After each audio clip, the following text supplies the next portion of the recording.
My psychotic younger sister got pregnant by my older sister's fiancé. The text message came through during my bridal shower. 3 words that detonated my entire life. I'm so sorry. From Ethan, my fiancé of 2 years, the man I was supposed to marry in 6 weeks. I stared at my phone while my bridesmaids laughed around me, opening gifts, drinking champagne. My hands went numb. I texted back immediately. Sorry for what? The 3 dots appeared and disappeared 4 times before his response came. Ask Zoe. My little sister's name on my phone screen felt like a punch to the chest. I looked across the room where Zoe sat on the couch, her face pale but composed. She met my eyes for exactly 2 seconds before looking away. That's when I knew. Everything I'd built was about to collapse. I excused myself to the bathroom and called Ethan. He answered on the first ring, his voice wrecked. Olivia, I don't know how to say this. Just say it. Your sister is pregnant with my baby. The bathroom tilted. I gripped the sink to stay upright. That's not possible. You wouldn't. We didn't mean for it to happen. It was one time. We were drunk after your birthday party and I hung up, opened the bathroom door, walked back into the living room where 30 women were celebrating a wedding that would never happen. Zoe stood up when she saw my face. Her hand went to her stomach in a gesture so theatrical it should have been my first clue. I'm sorry, Liv. I never wanted you to find out like this. My mother dropped her wine glass. The crystal shattered on the hardwood floor, red liquid spreading like blood. The next 3 hours dissolved into chaos. Zoe crying that she didn't mean for it to happen. Ethan showing up, desperate to explain. My mother screaming at both of them. My father sitting silent in his chair, his face gray. My bridesmaids quietly gathering their things and leaving, their eyes full of pity I couldn't stand to see. I called the venue and canceled everything. Lost the deposits. $12,000 gone. Called the photographer, the florist, the caterer. Each conversation a fresh humiliation. Yes, I need to cancel my wedding. No, I don't want to reschedule. When I finally made it home to the apartment I shared with Ethan, I packed everything I owned in 4 hours. He stood in the doorway of our bedroom watching me empty my life into boxes. Please let me explain. There's nothing to explain. You fucked my little sister and got her pregnant. That's pretty clear. She came on to me. That's your defense? She's 22, Ethan. You're 30. You're the adult here. I was drunk. So was she. That's not an excuse. I found a place to stay with my best friend Natalie, a nurse at St. Catherine's Hospital who'd been warning me about Zoe for years. She'd always said my sister was off, that something wasn't right about the way she looked at my life. I should have listened. Natalie helped me unpack in her spare room, neither of us speaking about the disaster my life had become. That night, I lay awake staring at the ceiling, replaying every interaction I'd had with Zoe over the past year, looking for signs I'd missed. She'd been at the house constantly, always finding excuses to stop by when Ethan was home. I'd thought she was lonely after dropping out of college. I'd thought I was being a good sister. 2 weeks later, Zoe moved into my apartment with Ethan. My mother called to tell me, her voice careful. She said they need to figure things out before the baby comes. She's keeping it then. Yes. And they're getting married. My mother's words came faster, like she needed to get them out before I could respond.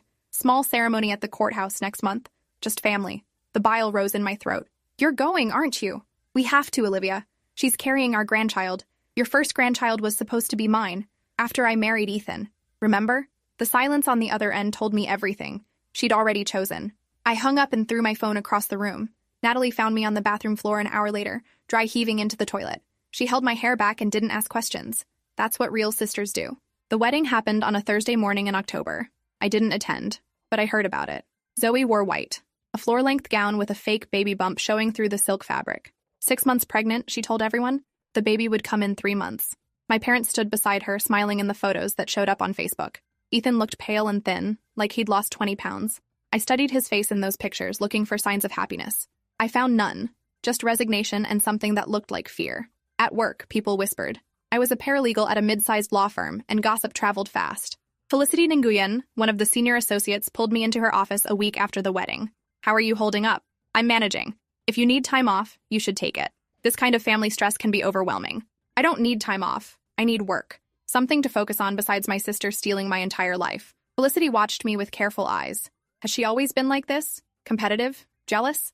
I thought about it. Remembered Zoe copying my hairstyle in high school, dating my ex-boyfriend 2 weeks after we broke up, applying to the same colleges I'd applied to, even though she had different interests, getting the same tattoo I'd gotten, but bigger. Yes, she's always been like this. I just never realized how far she'd go. That weekend, I met my parents for coffee. Neutral territory. A Starbucks halfway between their house and Natalie's apartment. My mother looked older, worn down by the family civil war she'd helped create by choosing sides.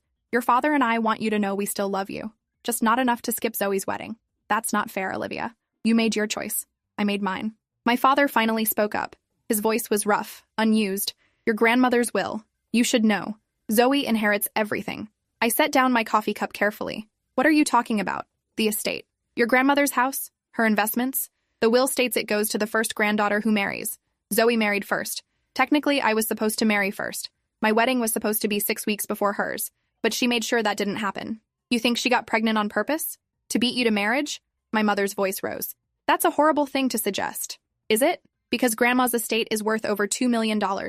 That's a pretty good motive for destroying my life. I watched their faces, saw the doubt creep in, the possibility taking root. They'd never considered it, never thought their baby girl capable of such calculation.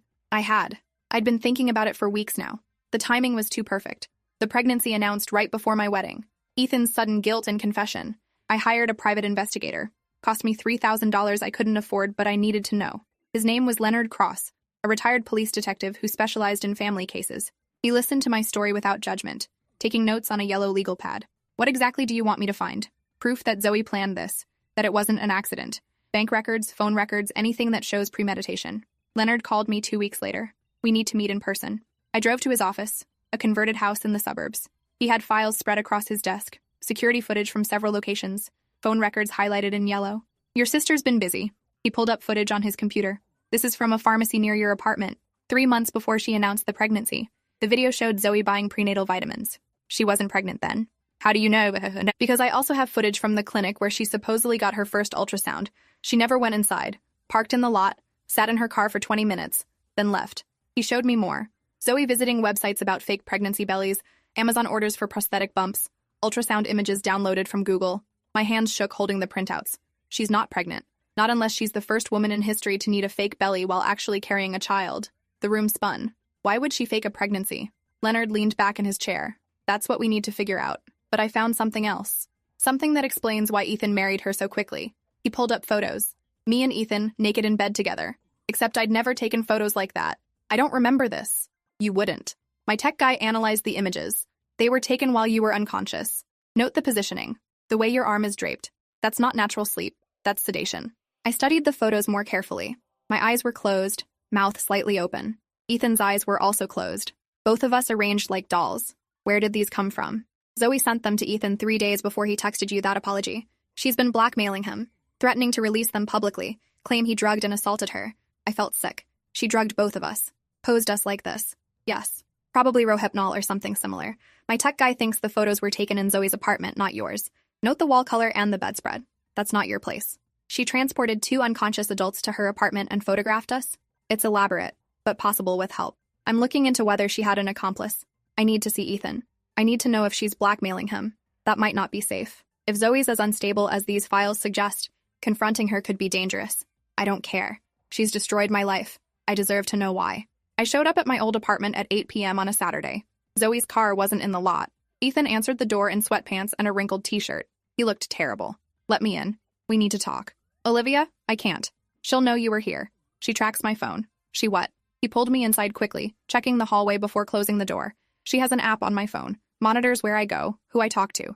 She reads my texts. If she sees you were here, she'll... What? What will she do? He showed me his phone. Messages from Zoe. Hundreds of them. Threatening to send the photos to my family, to post them online, to go to the police and claim I raped her. When did this start? Right after your birthday party. I woke up in her apartment with no memory of how I got there. She showed me the photos. Said if I didn't confess to sleeping with her and getting her pregnant, she'd ruin both our lives. So you did. I thought I was protecting you. From what?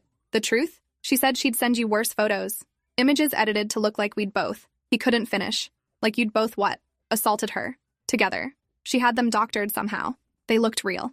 I'm so sorry, Olivia. I was terrified. I thought marrying her would make it stop. I wanted to hate him for his weakness, for not coming to me immediately. But sitting in our old living room, seeing the fear in his eyes, I understood. Zoe had weaponized our trust in each other, turned it into a trap neither of us saw coming. I showed him the files Leonard had compiled, the fake pregnancy evidence, the planned manipulation. Ethan's face went white. She's not pregnant. Never was. This whole thing was about your grandmother's inheritance. Ethan put his head in his hands. I married her for nothing. We both lost everything for nothing. What do? We go to the police. Show them the blackmail, the fake pregnancy. We file for an annulment and... The door opened. Zoe stood in the entrance, grocery bags in her hands, her fake belly prominent under her maternity dress. Well, isn't this cozy? My fiancé and my husband having a little reunion. She set down the bags slowly. Ethan stood up. Zoe, We need to talk. About what? About how you're a lying sociopath who faked a pregnancy and blackmailed him into marriage? I stood too, the files in my hand. She glanced at them and smiled. Is that Leonard Cross's work? I've been wondering when you'd hire someone. You knew I'd investigate? You're my sister. Of course you'd investigate. You're predictable, Olivia. It's one of your many flaws. She walked to the kitchen, started unpacking groceries like we were having a casual conversation. Here's what's going to happen. You're going to leave. Both of you are going to pretend this conversation never occurred, and we're all going to move forward with our lives. Or what? I held up the files. We have proof. Proof of what? That I bought prenatal vitamins? That I looked at pregnancy websites? Millions of women do that. The fake belly, the downloaded ultrasound images, circumstantial, and easily explained by a woman excited about her pregnancy who wanted to see what she'd look like further along. She pulled a real ultrasound image from her purse. From today's appointment. 27 weeks. You can call my doctor if you don't believe me. I looked at the ultrasound. It looked legitimate. Leonard hadn't found this one. When did you? This morning. At St. Catherine's Hospital. Dr. Warren Reeves performed the scan. You can verify it. I pulled out my phone. Called Natalie. Need you to check something at the hospital. Patient named Zoe Brennan. Supposed to have had an ultrasound this morning with Dr. Reeves. Natalie called back 5 minutes later. No appointment under that name. Dr. Reeves wasn't even working today. He's on vacation in Mexico. I showed Zoe my phone. Natalie works at St. Catherine's. There was no appointment. Your ultrasound is fake. Zoe's smile didn't waver. Maybe I got the doctor's name wrong. Maybe it was a different hospital. You're lying. About everything. The pregnancy, the affair, all of it. Prove it. That's the beautiful thing, Olivia. Even if I'm lying, the damage is done. Ethan and I are married. I'm legally entitled to inherit Grandma's estate. You lost. I lunged for her. Ethan caught me, held me back. Zoe laughed. There it is. The real you. Violent. Unstable. Should I call the police? Tell them you attacked a pregnant woman? Get out of my house. It's not your house. It's our house. Mine and Ethan's. Legally, because we're married, and you're trespassing. Ethan grabbed my arm. We need to leave. Now. Before she does call the cops. Outside, I couldn't breathe. The November air was too cold, too thin. Ethan drove us to Natalie's apartment in silence. She met us at the door. I already called Leonard. He's coming over. We need a strategy. Natalie's apartment became our war room. Leonard arrived with more files. I did more digging after your call. Found something interesting about Zoe's past relationships. He spread photos across the coffee table. 3 different men, all engaged to other women when Zoe entered their lives. What happened to them? All 3 engagements ended, within months of Zoe targeting them. 2 of the men are now married to other people. One is in therapy for PTSD. And the women? He showed me their social media. One moved across the country. One had a nervous breakdown. One sued Zoe for harassment, but the case was dismissed due to lack of evidence. She's done this before. Multiple times. It's a pattern. But why? What does she get from it? Leonard pulled out another document. Your grandmother's will. I obtained a copy through legal channels. There's something you need to see. The first granddaughter to marry inherits the primary estate. But there's a clause. If the marriage is proven fraudulent or obtained through coercion within the first year, the inheritance transfers to the next eligible granddaughter. We have a window. 1 year to prove the marriage was based on blackmail and fraud. Ethan spoke up for the first time. I'll testify. About the photos, the threats, everything. That's brave, but it might not be enough. Leonard looked at me. We need proof of the fake pregnancy. The real proof, not just circumstantial evidence. How do we get that? She's not going to voluntarily prove she's lying. Natalie leaned forward. What if we force her hand? Create a situation where she has to produce medical evidence. A public event. Your grandmother's memorial service is coming up in 2 weeks. The will reading happens after. What if we demand a paternity test? Or proof of pregnancy from an independent doctor? She won't submit to that. She doesn't have to. Just refusing will raise enough questions to delay the inheritance until we can gather more evidence. The memorial service was scheduled for Saturday afternoon at the Riverside Chapel. Family only. 50 people gathered to remember a woman I'd loved deeply. Grandma Eleanor had been sharp, funny, fiercely independent until the stroke took her at 83. She'd always favored me, or so I thought. Now I wondered if Zoe had poisoned that relationship too. Zoe arrived wearing black and her prosthetic belly, accepted condolences with tears in her eyes, played the grieving pregnant granddaughter perfectly. Ethan stood beside her, hollow-eyed and silent. During the service, Zoe gave a speech about how much Grandma Eleanor had meant to her, how she wished her baby could have met its great-grandmother. I sat in the back row next to Natalie, my fingernails cutting into my palms. After the burial, everyone gathered at my parents' house for the will reading. Grandma's lawyer, Douglas Penn, a man in his 70s with kind eyes, stood in the living room. Eleanor's estate is substantial. Primary residence valued at $800,000, investment portfolio worth approximately $1.4 million, and various personal effects. As stated in her will, the primary beneficiary is the first granddaughter to marry. He looked at Zoe. That would be you, Zoe Brennan, née Ashford. However, Before the estate can be transferred, we need to verify certain details. What kind of details? Zoe's voice was sharp. Proof of marriage, which we have. And, Douglas looked uncomfortable. Given recent concerns raised by other family members, proof of pregnancy? Excuse me? You can't demand that. I'm afraid I can. The will includes a morality clause. Inheritance can be contested if obtained through deceptive means. I'm not being deceptive. I'm 6 months pregnant. Then proving it should be simple. A blood test from an independent physician. Results within a week. Zoe stood up. This is harassment. Olivia put you up to this because she's jealous. I stood too. I'm not jealous. I'm protecting our grandmother's legacy from a con artist. You're calling me a con artist? I'm calling you a liar. You're not pregnant. You never slept with Ethan. You drugged both of us and staged photos to blackmail him into marriage so you could steal my inheritance. The room went silent. My mother's hand flew to her mouth. My father stood frozen. Ethan stepped forward. It's true. All of it. Zoe blackmailed me with fabricated evidence. I married her under duress. The pregnancy is fake. Zoe turned to him, her face transforming into something I'd never seen before. You're going to regret this. She reached under her dress and ripped off the prosthetic belly, threw it on the floor in front of everyone. You're right. I'm not pregnant. Never was. Gasps echoed through the room. My mother actually swayed on her feet. But here's what you don't understand. I don't need to be pregnant to inherit. I just needed to be married first. And I am. Legally married to Ethan Carver. That's all the will requires. Douglas cleared his throat. Actually, the will requires the marriage to be legitimate, obtained without fraud or coercion. If Mr. Carver testifies that he was blackmailed, my testimony won't matter. Zoe's voice cut through the room like a blade. Because I have insurance. She pulled out her phone. Video files, hours of footage from Olivia and Ethan's apartment. She looked directly at me. You thought you were so smart, investigating me. But I've been documenting everything you've done for the past 2 years. Every argument, every private moment, every secret you thought was safe. She started playing clips. Me and Ethan arguing about money. Me crying after a bad day at work. Private, intimate moments that should never have been recorded. Where did you get these? Your apartment. I installed cameras when I helped you move in 2 years ago. You helped us. We trusted you. Exactly. You trusted me with your key code, your schedules, your entire lives. I've been collecting evidence this whole time. Evidence of what? That we're human beings with private lives?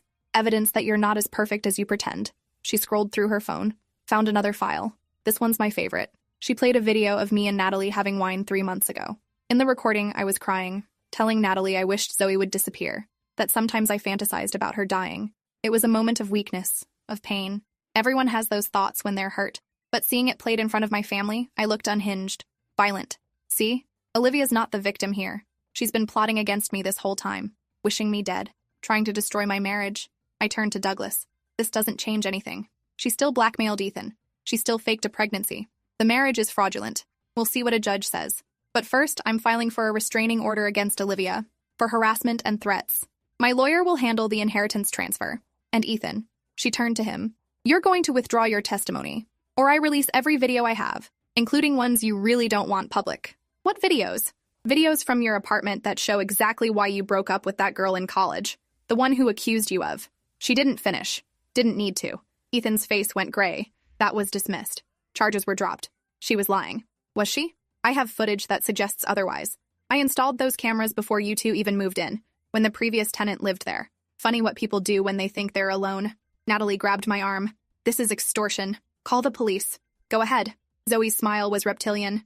I've already made copies, uploaded them to secure servers. If anything happens to me, if I'm arrested, if I'm charged with anything, the videos release automatically to every major news outlet and social media platform. You'll destroy your own sister. We both know I'm not the sister who needs destroying. Zoe picked up her fake belly from the floor, brushed it off almost tenderly. The memorial service is over. The inheritance is mine. And all of you are going to smile and accept it, or everyone's secrets go public. She walked out, left us standing in wreckage. My mother collapsed onto the couch, sobbing. My father looked at me like I was a stranger. Ethan sat down heavily, his head in his hands. Douglas packed his briefcase. I'll need to consult with the other trustees. This is unprecedented. Natalie pulled me outside. The November air bit through my dress. We need to go to the police. Now. With what? She has videos of us being human. That's not illegal. The blackmail is. But proving it means exposing Ethan's past, whatever she has on him. And you heard her.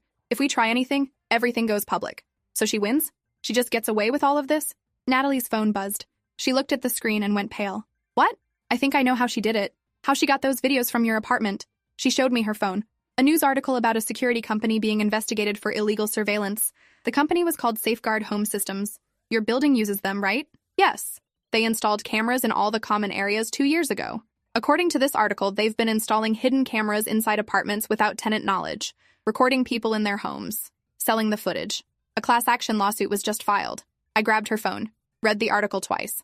This is it. This is proof Zoe didn't just coincidentally have access. She worked for them. Natalie pulled up LinkedIn, searched Zoe's name. There. Employment history. Safeguard Home Systems. Sales representative.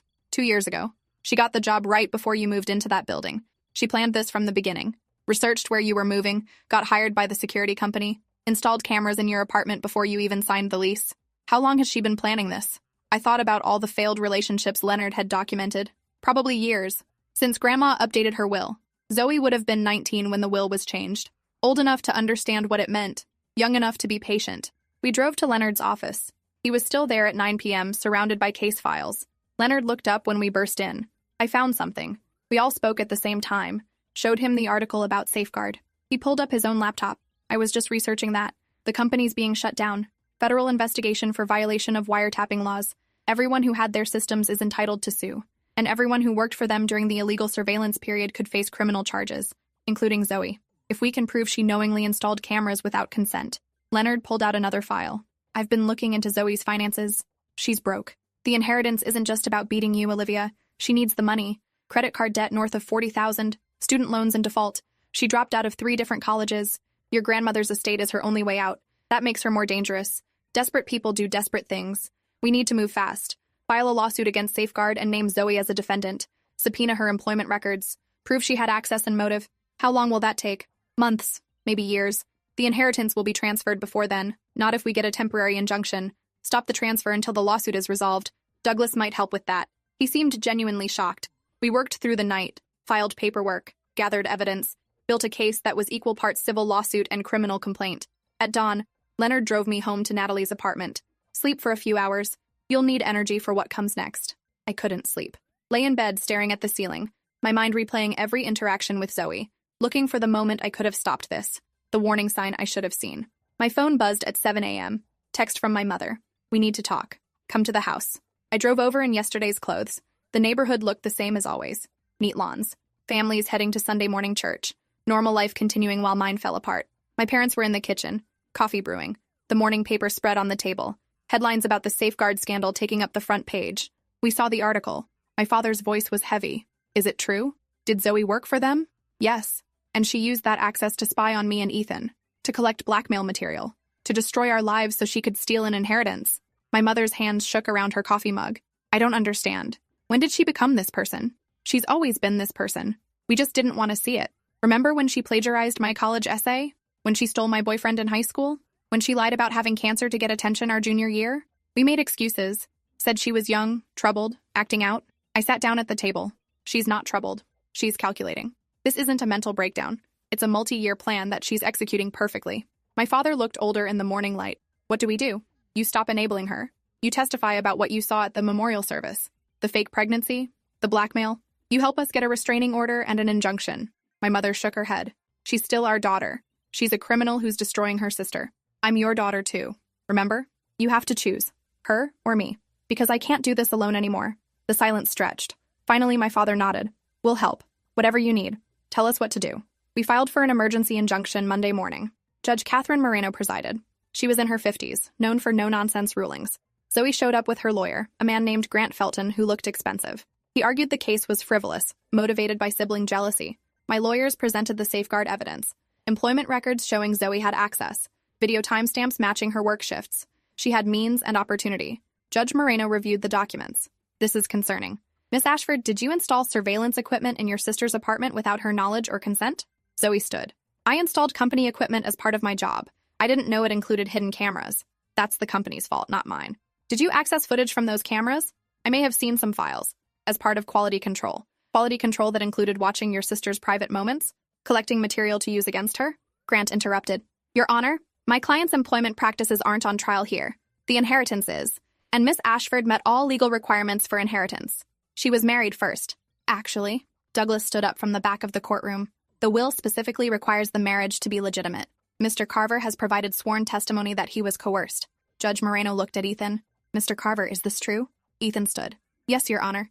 Zoe showed me fabricated evidence suggesting I'd committed a crime. She threatened to release it unless I married her. I felt I had no choice. Do you have proof of these threats? He handed over his phone. Text messages, voice recordings, months of documentation. The judge reviewed them. These are serious allegations. Miss Ashford, how do you respond? It's all lies.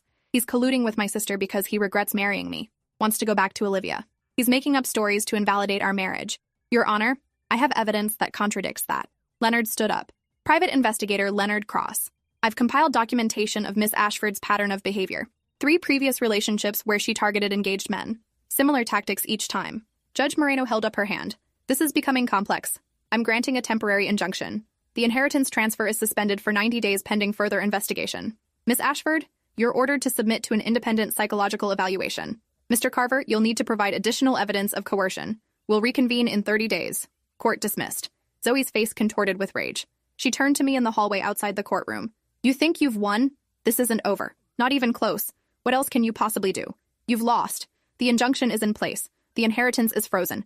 Everything you worked for is gone. Zoe leaned close. Her voice dropped to a whisper. I have one more video. One you haven't seen. From the night I drugged you both. What video? One that shows exactly what I made you two do while you were unconscious.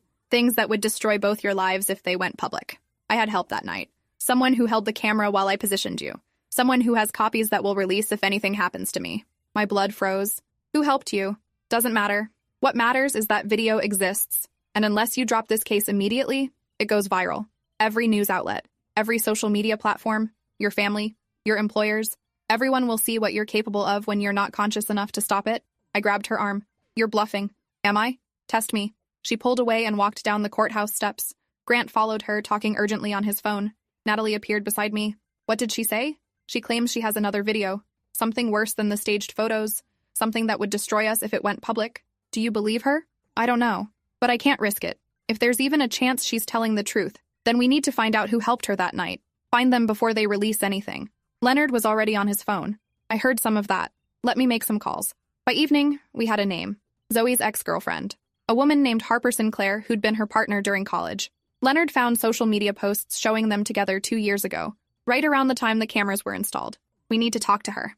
Leonard shook his head. She's gone off-grid. Deleted all her social media accounts 2 weeks ago, right before the memorial service. She knew this was coming. Probably got paid off to disappear. Can we track her down? I'm trying. But if she doesn't want to be found, it could take months. We don't have months. We have 30 days until the next hearing. And Zoe's threatening to release whatever video she has if we don't drop the case. Then we call her bluff. File criminal charges for the blackmail and surveillance. Force her hand. If she releases the video, she loses any leverage. And we lose our reputations. Maybe our jobs. Our futures. Natalie sat down heavily. There has to be another way. What if we find the footage she's threatening us with before she can release it? How? She said it's stored with someone else. Multiple copies. Even if we found Harper, there could be other copies anywhere. I thought about it. Played through scenarios.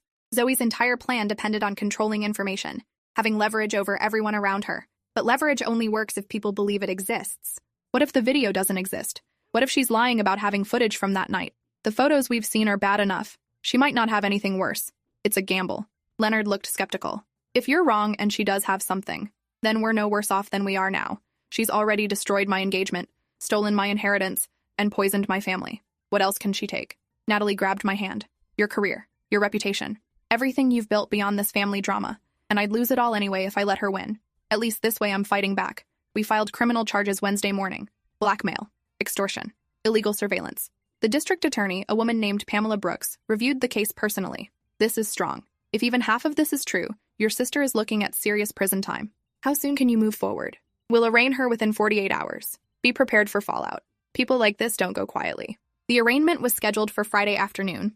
Zoe showed up in a cream-colored dress, looking innocent and victimized. She cried when the charges were read, told the judge she was being persecuted by a jealous sister. The judge wasn't buying it. Bail was set at $50,000. Zoe couldn't make it. She was remanded to custody pending trial. As the bailiff led her away, she looked back at me, smiled. Not a frightened smile, a knowing one. I'd just done exactly what she wanted. That night, the video went live, posted on every social media platform simultaneously, titled, What Really Happened That Night. I watched it in Natalie's living room, my hands shaking so badly I could barely hold my phone. The footage showed me and Ethan unconscious in Zoe's bed, but it also showed someone else, a third person, moving both our bodies into compromising positions. That person's face was blurred, voice distorted, but you could hear them talking to Zoe, giving directions. helping stage the scene. This is perfect. No one will ever believe they didn't do this willingly. The video had been edited, spliced together to make it look like we were conscious and participating in activities we'd never agreed to. Deep fake technology mixed with real footage. Sophisticated enough that most viewers wouldn't question it. Within hours, it had millions of views. Comments flooded in, cruel judgments about consent and morality. People who'd never met me deciding who I was based on fabricated footage. My phone rang constantly. My boss, my parents, friends, everyone who'd seen it, demanding explanations I couldn't give. Natalie found me on the bathroom floor at midnight. I can't breathe. The walls are closing in and I can't. She helped me sit up. Breathe with me. In for 4, hold for 4, out for 4. We'll get through this. How? Everyone's seen it. My career is over. My life is over. Zoe won. She hasn't won yet. That video is evidence. Evidence of what she's capable of how far she'll go. We show it to the DA. Prove it's fake. Prove she manipulated everything. Leonard was already working on it. His tech expert analyzed the video frame by frame, found the editing marks, the deep fake signatures, the impossible angles that proved multiple cameras and post-production work. The report was definitive. This video was created over several weeks, maybe months, using software that didn't exist 2 years ago when it was supposedly filmed. The metadata shows it was compiled last month. Everything about this is fabricated. We presented it to Pamela Brooks at the DA's office Monday morning. She watched the analysis, her expression darkening. This is evidence tampering, creating false evidence. She just added another felony to her list. Can we get it taken down? The platforms are fighting us. First Amendment issues. But we can definitely prove it's fake in court. The damage is done, though. My reputation is destroyed. Brooks leaned forward. Or it's about to be restored. When people see proof that your sister created this to frame you, when they understand the lengths she went to, you become the victim, the survivor, not the villain. But first, we need to find Harper Sinclair. She's the key to everything. We find her, we prove Zoe had help, we show the conspiracy. How do we find someone who doesn't want to be found? We offer immunity. Brooks made the announcement at a press conference that afternoon. Anyone with information about the creation or distribution of fabricated evidence in the Ashford case will receive immunity from prosecution if they come forward voluntarily. It was a gamble. But Harper called my lawyer 3 hours later. I want to make a deal. She met us at a coffee shop in a suburb 40 minutes away. Harper was thin, nervous, her hands constantly moving. She looked haunted. Zoe said no one would get hurt, that it was just about money, about getting what she deserved. What did she pay you? $40,000. Exactly what I needed to cover my debts. She said it was easy money. Just help with some photos, some videos, make her sister look bad. I didn't know she'd take it this far. Tell us everything. From the beginning.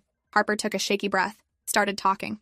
Zoe recruited me 2 years ago, right after your grandmother changed her will. She'd done research, found out about the inheritance clause, decided she'd beat you to marriage no matter what it took. She studied your life, learned your schedule, your habits, got the job at Safeguard specifically to access your apartment. She watched you for months before making her move. The birthday party where you supposedly slept with Ethan. That was her first attempt. She spiked both your drinks with Rohypnol, transported you to her apartment. I helped pose you for photos. We took hundreds, found the most compromising angles, made it look like you'd been together. But you weren't pregnant then. Why claim that later? She needed a reason for Ethan to confess, to make it look like he'd betrayed you willingly. The pregnancy was the perfect excuse, made him look like the villain instead of the victim. She bought fake sonograms online, practiced wearing the prosthetic belly, planned to fake a miscarriage in a few months and milk the sympathy. How did she get Ethan to marry her? Blackmail. Pure and simple. She threatened to claim he'd raped her, showed him edited videos that made it look like he'd assaulted you while you were unconscious. He was terrified. Thought marrying her was the only way to protect both of you. And the video that just went viral? Created last month. Zoe hired a deep fake specialist to enhance the original footage, make it look more damaging. She was saving it as insurance. If the inheritance case went badly, she'd release it and claim you two were conspiring against her. You helped create evidence that destroyed my life. Harper's eyes filled with tears. I know. I'm sorry. I thought I was just helping her get money she deserved. I didn't realize she was. She's a sociopath. Leonard's voice was flat. She systematically destroyed multiple lives for financial gain. There's no excuse for what you did, but there might be redemption. Brooks pulled out paperwork. This is your immunity agreement. You testify fully and truthfully about everything Zoe did, and you walk away. You hold anything back, and you go down with her. Harper signed without hesitation. Where do we start? The trial began 6 weeks later. Zoe pleaded not guilty to all charges, claimed she was the victim of a conspiracy led by a jealous sister. Her lawyer tried to paint me as unstable, obsessed, willing to destroy my own family for money. But Harper's testimony demolished that narrative. She walked the jury through every step of Zoe's plan. The surveillance, the drugging, the staged photos, the blackmail, the fabricated video, each revelation more damaging than the last. Ethan testified about the threats, the constant monitoring, the fear that dominated every moment of their marriage. My parents testified about the fake pregnancy reveal, the prosthetic belly thrown on the floor, Zoe's admission that it was all a lie. Leonard presented evidence of the pattern: 3 previous victims, 3 destroyed relationships, a decade of manipulation and destruction. The defense tried to discredit everyone, called us liars and conspirators, but the evidence was overwhelming. Video metadata, employment records, bank transactions showing Harper's payment, text messages between Zoe and Harper planning every detail. The jury deliberated for 3 hours. Guilty on all counts: blackmail, extortion, identity theft, creating false evidence, illegal surveillance. The judge sentenced her to 8 years.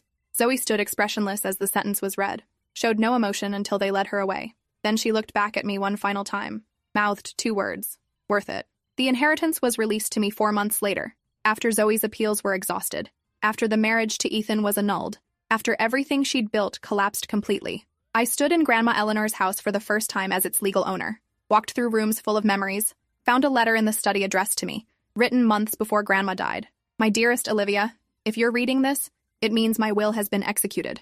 I suspect Zoe attempted to manipulate the inheritance.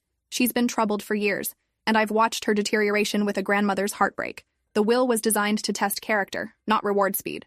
Real love doesn't require fraud. Real family doesn't require destruction. I always knew you'd be the one to honor our family's values. The house is yours because you earned it through patience and integrity, not through schemes. Take care of it. Take care of yourself. And remember that blood doesn't make family. Love does. I sold the house 6 months later. Couldn't live with the ghosts. Split the money with my parents, who'd testified against their daughter and lost her forever. Donated a portion to organizations helping victims of family manipulation and fraud. Ethan and I tried to rebuild our friendship, but the damage was too deep. He moved to Seattle. Started over somewhere Zoe's shadow couldn't reach. We text occasionally, superficial updates about weather and work. The intimacy we once shared was murdered by my sister's calculations. Natalie remained my anchor, proof that chosen family matters more than blood. She stood beside me through every court date, every breakdown, every moment I wanted to quit. Harper served community service and underwent therapy. Last I heard, she was working with the DA's office, helping identify other victims of similar schemes, trying to atone. Zoe writes me letters from prison. I don't open them.